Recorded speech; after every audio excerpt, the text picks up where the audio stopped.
خوشحالی کے دعوے دھرے کے دھرے، غربت کی جڑیں مزید گہری ہو گئیں۔ پاکستان میں غربت کی شرح 28.9% ہو گئی۔ 2019 سے 2026 کے دوران غربت 7% بڑھی۔ IMF شرائط، کووڈ اور سیلاب نے معیشت کو ہلا کر رکھ دیا۔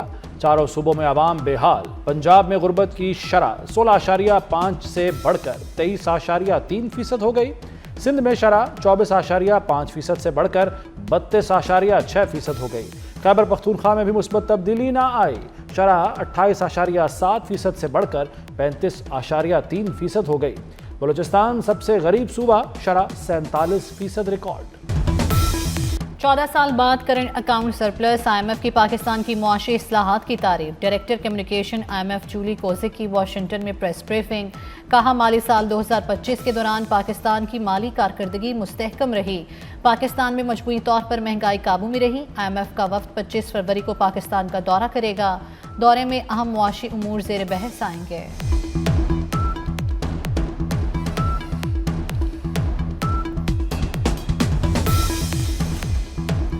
پاکستان اور امریکہ کا دو طرفہ اسٹریٹجک تعلقات مضبوط کرنے پر اتفاق۔ وزیراعظم شہباز شریف کی واشنگٹن میں امریکی وزیر خارجہ مارکو روبیو سے ملاقات۔ دو طرفہ تجارت، انسداد دہشت گردی پر اتفاق۔ غزہ امن منصوبے پر تعاون جاری رکھنے کا عزم۔ مارکو روبیو نے ٹرمپ کے امن منصوبے کی مسلسل حمایت پر پاکستان کا شکریہ ادا کیا۔ امریکی وزیر خارجہ کا بلوچستان میں ہونے والے حملوں اور سانحہ ترلائی پر اظہار افسوس۔ دہشت گردی کے خلاف جنگ میں پاکستان کی شراکت داری کی اہمیت کو دہرایا۔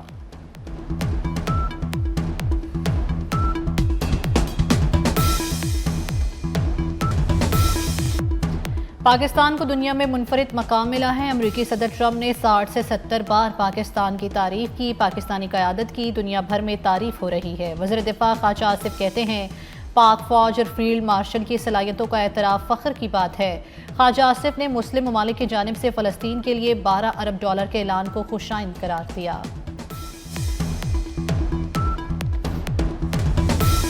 دنیا کا سب سے بڑا امریکی بحری بیڑا ایران کے قریب پہنچ گیا۔ بحری جہاز USS جیرالڈ آر فورڈ بحیرہ روم میں داخل۔ امریکی صدر ڈونلڈ ٹرمپ نے ایران کو دھمکی دیتے ہوئے 10 دن کا الٹیمیٹم دے دیا۔ امریکی صدر کا کہنا ہے کہ ڈیل کے لیے یہ دن کافی ہوں گے۔ ایران کو کسی نہ کسی طرح معاہدہ کرنا ہی ہوگا۔ ایران معاہدہ کرے ورنہ سنگین نتائج ہوں گے۔ ٹرمپ نے بورڈ آف پیس اجلاس میں بھی ایران کو خبردار کیا تھا۔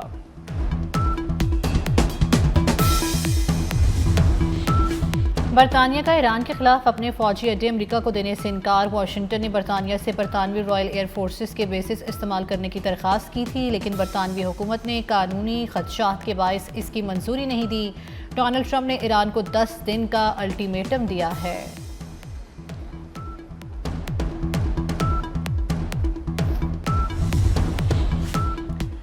امریکی جارحیت کی صورت میں فیصلہ کن جواب دیں گے، ایران نے دنیا پر واضح کر دیا۔ ایران کے مستقل مشن کا سیکرٹری جنرل انطونیو گوتریس کو خط۔ کہا کہ امریکہ نے حملہ کیا تو اپنے دفاع میں بھرپور اور فیصلہ کن کارروائی کریں گے۔ ایران کا اقوام متحدہ سے صورتحال کا نوٹس لینے اور کشیدگی کم کرنے کے لیے کردار ادا کرنے کا مطالبہ۔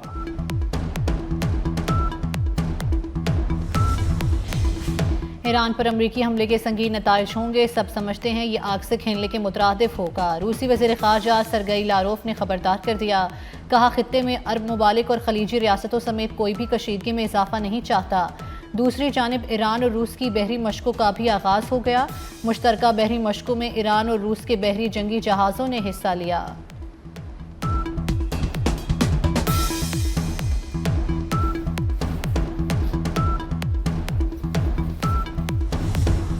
اسلام آباد میں ماحول دوست پبلک ٹرانسپورٹ کے فروغ کے لیے بڑا اقدام۔ وزیر داخلہ محسن نقوی نے الیکٹرک بسوں، جدید ڈپو اور چارجنگ سینٹر کا افتتاح کر دیا۔ محسن نقوی نے الیکٹرک بس میں متعلقہ افسران کے ساتھ سفر کیا۔ وزیر داخلہ کا الیکٹرک بس سروس کو روات تک توسیع دینے کا اعلان۔ روزانہ مسافروں کا ہدف 2.5 لاکھ مقرر۔ مہنگی بجلی مزید مہنگی ہوگی۔ وفاقی حکومت کا بجلی $2.06 فی یونٹ مہنگی کرنے کا فیصلہ۔ فروری کے بلوں میں اضافی وصولیوں کا شکنجہ بھی تیار۔ نیپرا کا بجلی مہنگی کرنے کا گرین سگنل۔ 26 فروری کو سماعت مقرر۔ نیپرا نے دسمبر کی FPA پر 28 پیسے یونٹ اضافے کی منظوری دے دی۔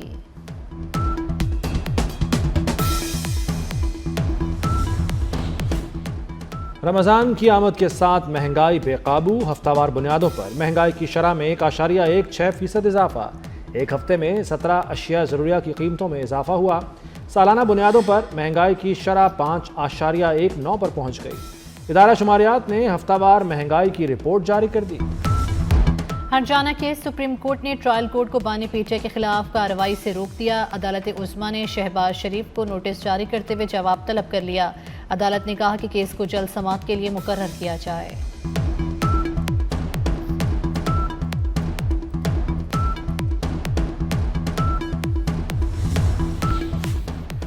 شیراملا اور ٹکسالی گیٹ پروجیکٹ پر پھر حکم امتناع میں توسیع۔ پنجاب یونیورسٹی میں درختوں کی کٹائی پر ہائی کورٹ کا وائس چانسلر کے جواب پر عدم اطمینان۔ ڈاکٹر محمد علی کو توہین عدالت کا باضابطہ نوٹس جاری۔ جسٹس شاہد کریم نے ٹری ٹرانسپلانٹ پالیسی نہ بنانے پر حکم امتناع بڑھا دیا۔ سماعت 27 فروری تک ملتوی۔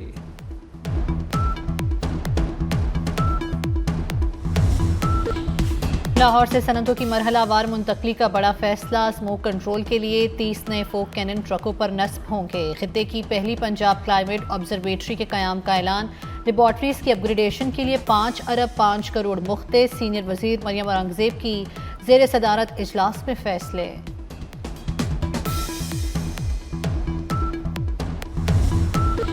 کراچی سولجر بازار میں گیس لیکیج کے باعث عمارت میں دھماکہ، عمارت گرنے کی دل دہلا دینے والی ویڈیو سامنے آ گئی۔ فوٹیج میں دیکھا جا سکتا ہے کہ گیس لیکیج سے دھماکہ 3:47 پر ہوا۔ دھماکے کے ساتھ گرد و غبار پھیل گیا۔ واقعے میں 16 افراد جاں بحق اور 14 زخمی ہوئے۔ پولیس نے عمارت کے مالک کے خلاف مقدمہ درج کر کے اسے گرفتار کر لیا۔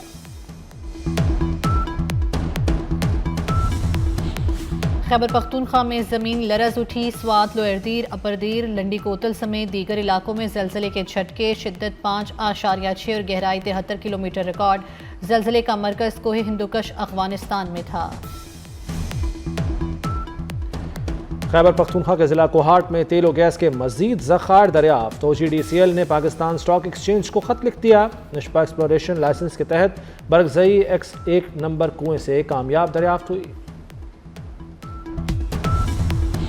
پاکستان میں دہشت گردی کے لیے افغان سرزمین کے استعمال کے نئے شواہد منظر عام پر۔ باجوڑ میں خودکش حملہ کرنے والا خارجی دہشت گرد بھی افغان شہری نکلا۔ حملہ آور کی شناخت خارجی احمد عرف قاری عبداللہ ابوذر کے نام سے ہوئی۔ خودکش حملہ آور افغانستان کے صوبہ بلخ کا رہائشی تھا۔ باجوڑ حملے میں 11 سیکیورٹی اہلکاروں سمیت 2 معصوم شہری شہید ہوئے تھے۔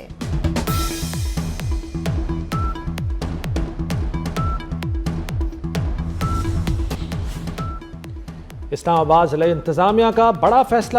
مساجد، امام بارگاہوں اور عبادت گاہوں کو اسلحہ لائسنس دینے کا فیصلہ۔ اسلحہ لائسنس کسی عالم یا فرد کے نام پر نہیں، مسجد کمیٹی کے نام پر جاری ہوگا۔ سکھ فار جسٹس کا دنیا بھر میں امن قائم کرنے کے لیے صدر ٹرمپ کو خراج تحسین۔ بورڈ آف پیس کا رکن بننے کے لیے صدر ٹرمپ کو $1 ارب کی پیشکش بھی کر دی۔ امریکہ بھر سے سکھ برادری کے سینکڑوں ارکان واشنگٹن ڈی سی میں جمع ہوئے۔ سکھ تنظیم سکھ فار جسٹس کی جانب سے امن ریلی نکالی گئی۔ تنظیم کے رہنما گرپتونت سنگھ پنو نے کہا کہ صدر ٹرمپ امریکی محکمہ خارجہ کی نگرانی میں بھارتی پنجاب میں خالصتان ریفرنڈم کرائیں۔ مقصد بورڈ آف پیس کا ممبر بن کر پنجاب کو بھارت سے آزاد کرانا ہے۔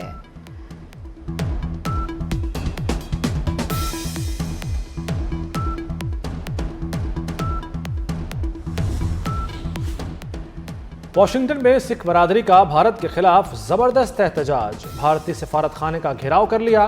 بھارت مرد آباد اور قاتل مودی کے نعرے علاقے میں گونجتے رہے۔ بھارتی پرچم کو پھاڑ کر سفارت خانے کے سامنے پھینک دیا۔ بھارتی عملہ خوفزدہ، پولیس کو بلانا پڑ گیا۔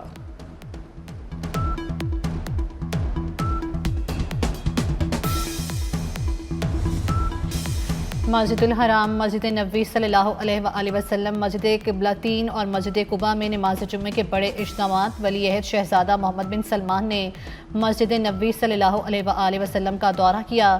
روضہ رسول صلی اللہ علیہ وآلہ وسلم پر حاضری دی۔ ریاض الجنہ میں نوافل بھی ادا کیے۔ غزہ میں بھی نماز جمعہ کے بڑے اجتماعات ہوئے۔ فلسطینیوں نے مسجد اقصیٰ میں پابندیوں اور رکاوٹوں کے باوجود نماز جمعہ ادا کی۔ غزہ کی بحالی کے لیے فیفا اور بورڈ آف پیس کے درمیان اسٹریٹجک معاہدہ ہو گیا۔ غزہ میں فٹ بال کے ذریعے تعمیر نو اور معاشی بحالی کا جامع منصوبہ شروع ہوگا۔ معاہدے پر فیفا صدر جیانی انفنٹینو سمیت اعلیٰ حکام نے دستخط کر دیے۔ برطانیہ کے شاہ چارلس کے بھائی شہزادہ اینڈریو کو رہا کر دیا گیا۔ برطانوی میڈیا کے مطابق شہزادہ اینڈریو کے خلاف تحقیقات کا سلسلہ جاری رہے گا۔ شہزادہ اینڈریو پر سرکاری عہدے میں بدعنوانی کا الزام ہے۔ کراؤن پروسیکیوشن کے مطابق اس جرم کی زیادہ سے زیادہ سزا عمر قید ہے، لیکن برطانوی شہزادے کو عمر قید سزا کا امکان نہیں۔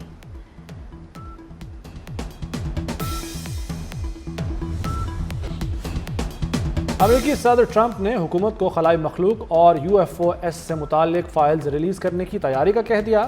ٹرمپ نے ایجنسیوں کو ہدایت کی ہے کہ وہ سرکاری دستاویزات ریلیز کرنے کی تیاری کریں۔ صدر ٹرمپ نے کہا، اوباما نے خفیہ معلومات شیئر کر کے بڑی غلطی کی۔ سابق صدر اوباما نے انتہائی خفیہ علاقے 51 کے بارے میں کہا تھا کہ ایلینز حقیقی ہوتے ہیں، لیکن انہوں نے نہیں دیکھا۔ قومی اسمبلی کی قائمہ کمیٹی برائے بین الصوبائی رابطہ کی ذیلی کمیٹی کا اجلاس۔ قومی ہاکی کی موجودہ صورتحال پر سخت تشویش کا اظہار۔ کنوینر مہرین رزاق بھٹو نے کہا کہ ہم خود ہی اپنے کھیلوں کو تباہ کرنے پر تلے ہوئے ہیں۔ کمیٹی نے اس معاملے کا سخت نوٹس لے لیا ہے۔ کمیٹی جائزہ لے گی کہ نااہلی کے اصل ذمہ دار کون ہے۔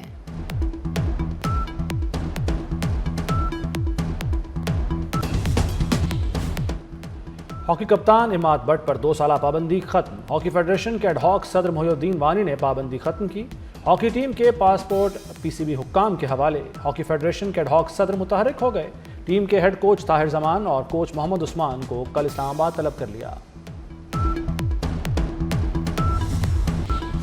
T20 ورلڈ کپ سپر 8 مرحلہ۔ پاکستان اپنا پہلا میچ کل نیوزی لینڈ کے خلاف کھیلے گا۔ کولمبو میں ہونے والا میچ پاکستانی وقت کے مطابق شام 6:30 بجے ہوگا۔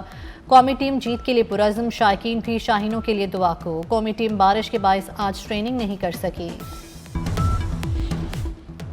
پاکستان کرکٹ ٹیم کے ہیڈ کوچ مائک ہیسن قومی ٹیم سے پر امید، کہا ماضی میں جو کچھ ہوا اس کو بھلا کر آگے بڑھ رہے ہیں۔ عثمان طارق جارحانہ اور دفاعی حکمت عملی کا حصہ ہیں۔ بابر اعظم کو اس ورلڈ کپ میں مخصوص رول دیا گیا۔ بابر اعظم لمبا کھیل سکتے ہیں اور ضرورت پڑنے پر سٹرائک ریٹ بہتر کر سکتے ہیں۔